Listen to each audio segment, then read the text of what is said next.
জানিয়ে দিব এই মুহূর্তে আমাদের হাতে থাকা গুরুত্বপূর্ণ আপডেট সংবাদের শিরোনাম।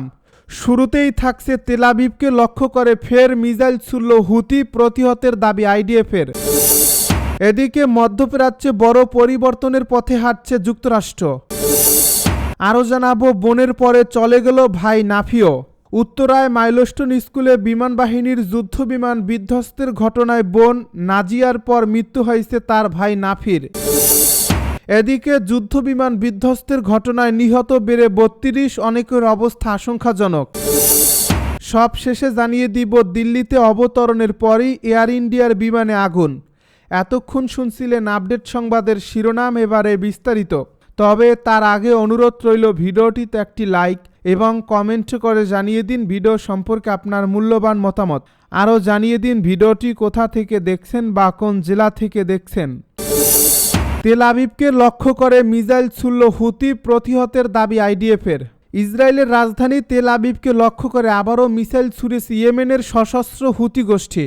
যদিও এ ক্ষেপণাস্ত্র হামলা সফলভাবে প্রতিহতের দাবি করেছে ইসরায়েলি প্রতিরক্ষা বাহিনী। মঙ্গলবার এক প্রতিবেদনে এমনটাই জানিয়েছে সংবাদ মাধ্যম টাইমস অফ ইসরায়েল। মঙ্গলবার ভোরে ছোড়া হয় এই ব্যালিস্টিক ক্ষেপণাস্ত্র, যার ফলে তেল আবিব সহ আশপাশের কয়েকটি এলাকায় বেজে ওঠে সতর্কতা সাইরেন। এরই মধ্যে এই হামলার দায় স্বীকার করে বিবৃতি দিয়েছে হুতি যোদ্ধারা।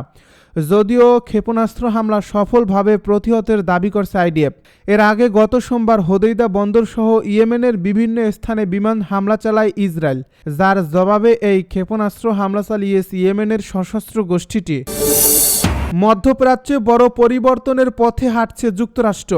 যুক্তরাষ্ট্র মধ্যপ্রাচ্য নীতিতে বড় পরিবর্তনের পথে হাঁটছে। আমেরিকা ফার্স্ট নীতির আওতায় তারা এবার সিরিয়ার উপর কিছু নিষেধাজ্ঞা শিথিল করেছে এবং গাজা যুদ্ধবিরতি নিয়ে নতুন করে আলোচনা শুরু করছে। ওয়াশিংটনে মঙ্গলবার এক প্রেস ব্রিফিংয়ে মার্কিন পররাষ্ট্র দপ্তরের মুখপাত্র ট্যামি ব্রুস বলেন, সিরিয়ার স্থিতিশীলতার জন্য নতুন সুযোগ তৈরি করতে যুক্তরাষ্ট্র এই নিষেধাজ্ঞা শিথিল করছে। ব্রুস আরও জানান, সিরিয়ার সব পক্ষ এখন সংঘাত বন্ধে সম্মত হয়েছে।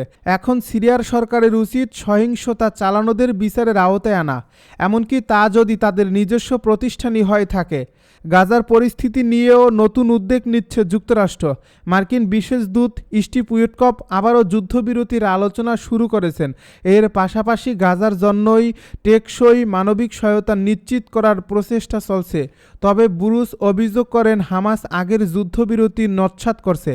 তারা মানবিক সংকটকে রাজনৈতিক উদ্দেশ্যে কাজে লাগাচ্ছে বলে দাবি করেন তিনি। বিশেষ করে গাজার জিকিম ক্রসিংয়ের কাছে 30 জনের বেশি বেসামরিক নাগরিক নিহত হওয়ার ঘটনায় তিনি হামাসকেই দায়ী করেন।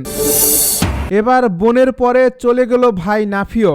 উত্তরায় মাইলস্টোন স্কুলে বিমান বাহিনীর যুদ্ধবিমান বিধ্বস্তের ঘটনায় বোন নাজিয়ার পর মৃত্যু হয়েছে তার ভাই নাফির। সে উত্তরা মাইলস্টোন স্কুল অ্যান্ড কলেজের প্রথম শ্রেণীর শিক্ষার্থী ছিল। মঙ্গলবার দিবাগত রাত 12:15টার দিকে জাতীয় বার্ন অ্যান্ড প্লাস্টিক সার্জারি ইনস্টিটিউটের নিবিড় পরিচর্যা কেন্দ্রে চিকিৎসাধীন অবস্থায় মারা যায় সে। নাজিয়া ও নাফি বাবা মায়ের সঙ্গে উত্তরার কামারপাড়া এলাকায় থাকত। নাজিয়া 3য় শ্রেণীতে আর নাফি 1ম শ্রেণীতে পড়ত। রাতে এই বিষয়টি নিশ্চিত করেছেন জাতীয় বার্ন প্লাস্টিক সার্জারি ইনস্টিটিউটের আবাসিক সার্জন ডাক্তার শাওন বিন রহমান। তিনি বলেন, উত্তরা বিমান বিধ্বস্তের ঘটনায় দগ্ধ নাফি রাতে চিকিৎসাধীন অবস্থায় আইসিইউতে মারা যায়। তার শরীরের 95% ফ্লেম বার্ন হয়েছিল। এর আগে গতকাল রাত 3টার দিকে তার বোন নাজিয়া মারা যায়। তার শরীরের 90% বার্ন হয়েছিল।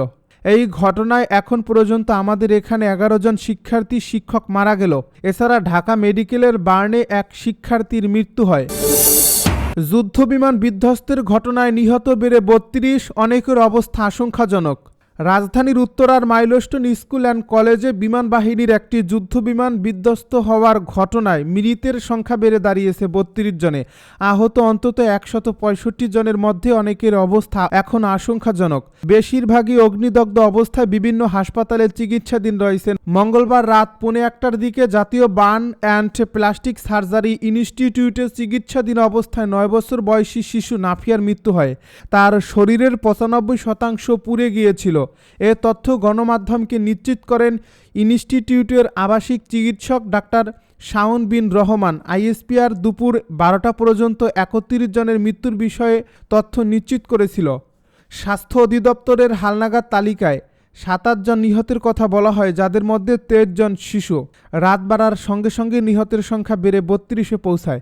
স্বাস্থ্য উপদেষ্টা নূরজাহান বেগম সাংবাদিকদেরকে জানান নিহতের মধ্যে স্বাস্থ্য উপদেষ্টা নূরজাহান বেগম সাংবাদিকদেরকে জানান নিহতদের মধ্যে অনেকের পরিচয় শনাক্ত করা হয়নি। দিল্লিতে অবতরণের পরই এয়ার ইন্ডিয়ার বিমানে আগুন। আবারও দুর্ঘটনার কবলে এয়ার ইন্ডিয়ার বিমান। মঙ্গলবার দিল্লির ইন্দিরা গান্ধী আন্তর্জাতিক বিমানবন্দরে অবতরণ করার পরই আগুন ধরে যায় বিমানের ছোট ইঞ্জিনে। এক বিবৃতিতে এয়ার ইন্ডিয়া জানিয়েছে, হংকং থেকে দিল্লিগামী এয়ার ইন্ডিয়ার ফ্লাইট AI-315 দিল্লির ইন্দিরা গান্ধী আন্তর্জাতিক বিমানবন্দরে অবতরণের পরপরই বিমানবন্দরের অক্সিলিয়ারি পাওয়ার ইউনিটে আগুন লাগে। তবে এ ঘটনায় যাত্রী ও বিমানের কর্মীরা নিরাপদে আছেন।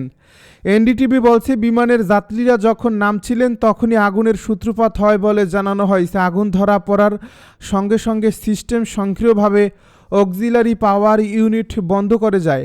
এ সময় আগুন ধরা পড়ার সঙ্গে সঙ্গে সিস্টেম স্বয়ংক্রিয়ভাবে অক্সিলিয়ারি পাওয়ার ইউনিটে বন্ধ হয়ে যায়। এ সময় যাত্রী ও ক্রুরা নিরাপদে বিমান থেকে নেমে যান। এয়ার ইন্ডিয়া জানিয়েছে, এয়ারবাস A321 মডেলের বিমানটিতে কিছুটা ক্ষয়ক্ষতি হয়েছে এবং তা তদন্ত না হওয়া পর্যন্ত গ্রাউন্ডে রাখা হয়েছে। ডিরেক্টরেট জেনারেল অব সিভিল এভিয়েশনকে বিষয়টি জানানো হয়েছে। এয়ার ইন্ডিয়ার মুখপাত্র জানিয়েছেন, কিভাবে আগুন লাগলো তা পরীক্ষা করে দেখা হচ্ছে। গত সোমবারও এয়ার ইন্ডিয়ার একটি বিমান দুর্ঘটনার কবলে পড়ে। স্থানীয় গণমাধ্যম জানিয়েছে, দুর্যোগপূর্ণ আবহাওয়ার মধ্যেই ভারতের কোচি থেকে মুম্বাইয়ে অবতরণ করেছিল এয়ার ইন্ডিয়ার ওই বিমানটি। তবে প্রবল বৃষ্টির মাঝে অবতরণের সময় দুর্ঘটনাবশত রানওয়ে থেকে পিছলে যায় বিমানের চাকা। পাইলট এই বিমানটিকে রানওয়েতে ফেরানোর চেষ্টা করলেও ব্যর্থ হন। পরিস্থিতি এতটাই গুরুতর আকার নেয় যে বিমানটির 3টি চাকা ফেটে যায়, ক্ষতিগ্রস্ত হয় বিমানের ইঞ্জিন। উল্লেখ্য, আহমেদাবাদে ভয়াবহ বিমান দুর্ঘটনার পর থেকে বারবার দুর্ঘটনার মুখে পড়ছে এয়ার ইন্ডিয়া। প্রশ্ন উঠছে বোয়িং ড্রিম লাইনের সুরক্ষা নিয়েও। ফিলিস্তিনিদের মৃত্যু মেনে নেওয়া হবে না বলছে এরদোয়ান। এক টুকরা রুটি কিংবা এক চুমুক পানির জন্য ফিলিস্তিনিদের মৃত্যুকে বরদাস্ত করা হবে না বলে কড়া হুঁশিয়ারি দিয়েছেন তুরস্কের প্রেসিডেন্ট রিসেপ তাইয়েপ এরদোয়ান। মঙ্গলবার ইস্তাম্বুলে এক ভাষণে তিনি এই মন্তব্য করেন। তিনি বলেন, গাজায় প্রতিদিন এক টুকরো রুটি কিংবা এক চুমুক পানির অভাবে নিরীহ মানুষ মারা যাচ্ছে। যে কোনো বিবেকবান মানুষ এই নিষ্ঠুরতা মেনে নিতে পারে না। এরদোয়ান ইসরায়েলের দীর্ঘদিনের সমালোচক হলেও এবারের বক্তব্য এসেছে এমন এক সময়ে যখন গাজায় হামাস বিরোধী ইসরায়েলি অভিযানে সৃষ্ট মানবিক বিপর্যয় নিয়ে আন্তর্জাতিক অঙ্গনে সমালোচনার ঝড় উঠেছে। ইসরায়েল বর্তমানে জাতিসংঘ ও আন্তর্জাতিক মহলের চাপের মুখে রয়েছে, যেখানে বেসামরিক নাগরিকদের নিরাপত্তা নিশ্চিত করা এবং গাজায় ত্রাণ প্রবেশের অনুমতির দাবি জোরালো হচ্ছে। এদিকে ইউরোপীয় ইউনিয়নের পররাষ্ট্রনীতি বিষয়ক প্রধান কাজা ক্যালাসও ইসরায়েলি বাহিনীর সমালোচনা করে বলেছেন, খাদ্য বিতরণ কেন্দ্রে ইসরায়েলি বাহিনীকে মানুষ হত্যা বন্ধ করতে হবে।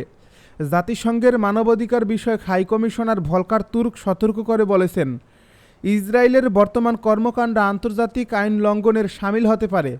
গাজায় চলমান সংকটে বিশ্বজুড়ে উদ্বেগ বাড়ছে। আর এরই মধ্যে এরদোয়ানের মতো প্রভাবশালী নেতা ফিলিস্তিনিদের পক্ষে সরব অবস্থান নেওয়ায় কূটনৈতিক চাপ আরও বাড়বে বলে বিশ্লেষকদের ধারণা।